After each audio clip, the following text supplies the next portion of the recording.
Yo, so as I stated in an earlier video, this week I went to go and see Incredibles 2, and it was a worthy follow-up. 14 years later, it's a good movie, and a worthy follow-up to the original from 2004. But upon leaving the theatre, I, like everyone else, wondered what they might do for Incredibles 3. I mean, okay, it's not going to be happening anytime soon. Brad Bird has said he wants to go off and create new ideas, do new things with Pixar, rather than just create another sequel to something everyone's already seen. Which, yeah, I can understand his viewpoint.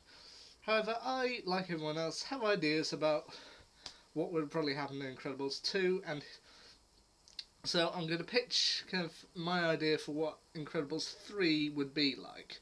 Now, I admit this idea might be... the ideas I have here might be a bit crap. I'm sorry, I'm not a screenwriter, I'm not a director, and most of all, I'm not Brad Bird. So, yeah. This is just kind of an idea from a fan. This is just how I imagine things would happen. Okay. Incredibles 3.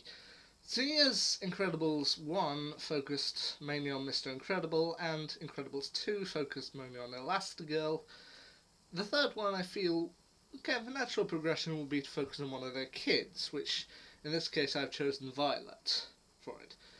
Now, Incredibles 3 would kind of jump forward from the end of Incredibles 2, about a month.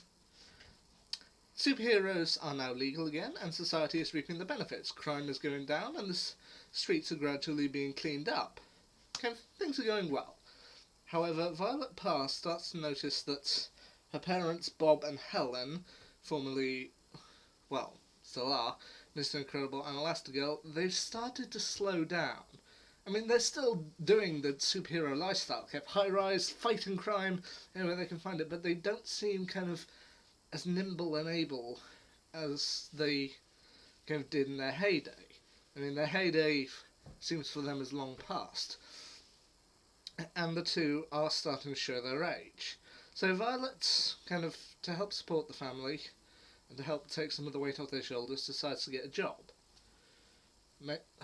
Whether it's at a restaurant, at a supermarket, just kind of your stereotypical kind of young person student job.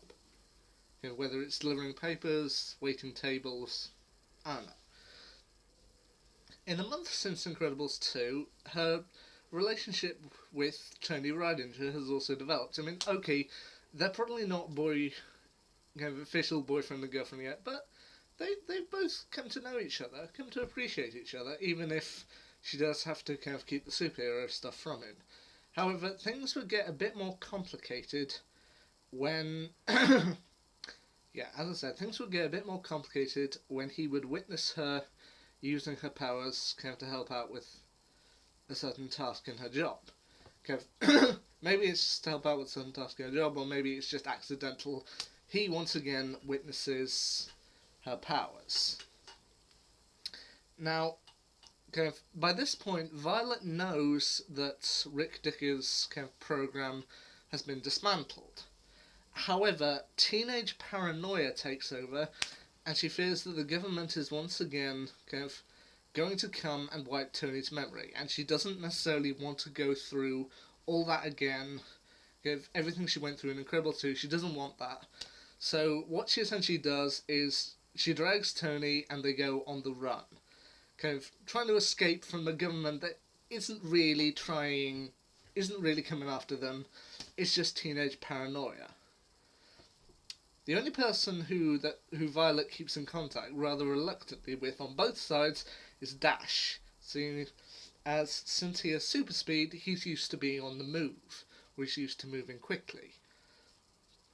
So she kind of gets in contact with him. They maintain constant contact with him, kind of using his computer and kind of family information at home in order to try and help her kind of navigate the city and avoid being seen. With Dash effectively becoming something of Violet's guy in the chair. Yeah. However, kind of after a while, it would transpire to Bob and Helen that the events that have happened, and they would, of course, go after Violet to try and find her and bring her back home safely, and also get Tony back to his parents, or whatever family he has. However, while the government isn't necessarily chasing Violet and Tony, their parents are, and there's also a seemingly superhero assassin that's, let's just say for the time being, he's called the Hunter. And the Hunter, he's not looking to take down. He witnesses footage of Violet and Tony on the run, sees that there's a super out there, and he doesn't want to go after them kind of out of some grudge that he had in the past or because superheroes ruined his life. He wants to do it just for the adrenaline kick.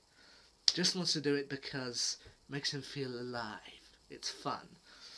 So Violet and Tony technically have to navigate through the city to find somewhere safe, while also being chased by a government who's not after them at all, their parents, and a superhero killer known as the Hunter.